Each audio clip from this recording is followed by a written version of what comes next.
My name is Emily, and I am currently a student intern for the ECCDC. And with the help of my two fellow team members, Jennifer and Hayley, we will be showing you a few play-based learning experiences that you can do with children, such as a marble run and individual sensory bin, as we keep the COVID-19 restrictions in mind. For my marble maze, I used a Rubbermaid storage bin lid, and then I used some bamboo clothes pegs that I pulled apart. I glued them all in place to form this maze design.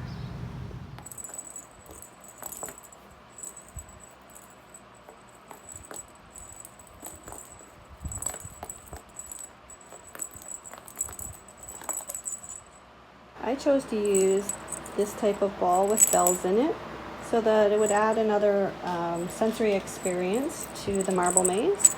So as the children are exploring the maze, they'll hear the bell, and it just adds a fun element to it.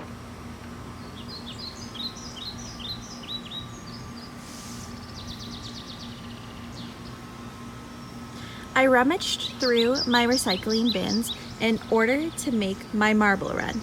Through some trial and error, I created what you can see here. What I enjoyed most about making this marble run was that I had the ability to choose what I wanted to use and be creative.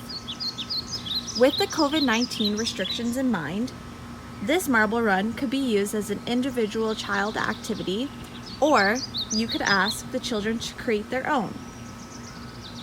With a few low-cost or recycled bits that you provide them, this would be a fantastic project for school-agers.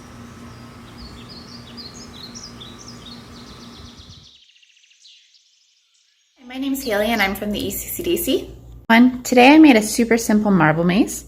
All I did was took an old box from the dollar store, just a gift box, and some no-name penne noodles and some glue, and made my own little maze. And then I took some sticky notes to create a start and a finish. The great thing about this box is that you could actually make two marble mazes, one out of the top and one out of the bottom. So as you can see, the noodles stuck on nice. I've got some dead ends in there just for fun. As educators, we know that sensory play is very important for young children. As centers begin to reopen and are under new COVID-19 restrictions, it may be more difficult for you to plan activities for sensory play. Here is an example of an individual sensory tray that you could use. I've included some colored rice and lots of metal loose parts. The metal loose parts are easily washed and disinfected, and the rice can simply be discarded at the end of each day.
As you can see, this is the individual sensory bin that I came up with.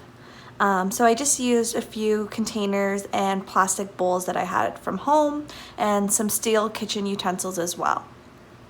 This sensory bin will help children with color sorting as they put the different beads and pom-poms into the color coordinated bowls. And it's also great for fine motor as the children use the tongs to pinch and grab the different beads and pom-poms. They can also use the spoon as well, or they can simply just use their hands.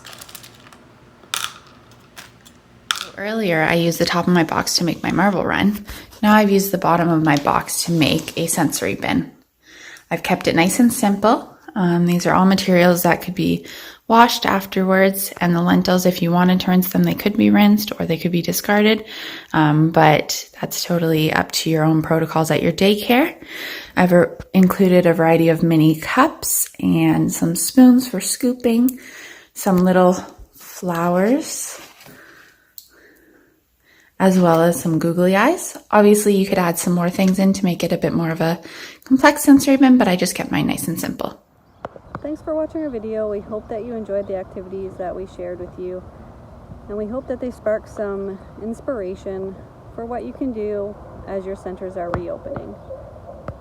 We would love for you to share your ideas with us, so please feel free to send those ideas to eccdc@eccdc.org. We would love to hear about them and share them with others. Have a wonderful day.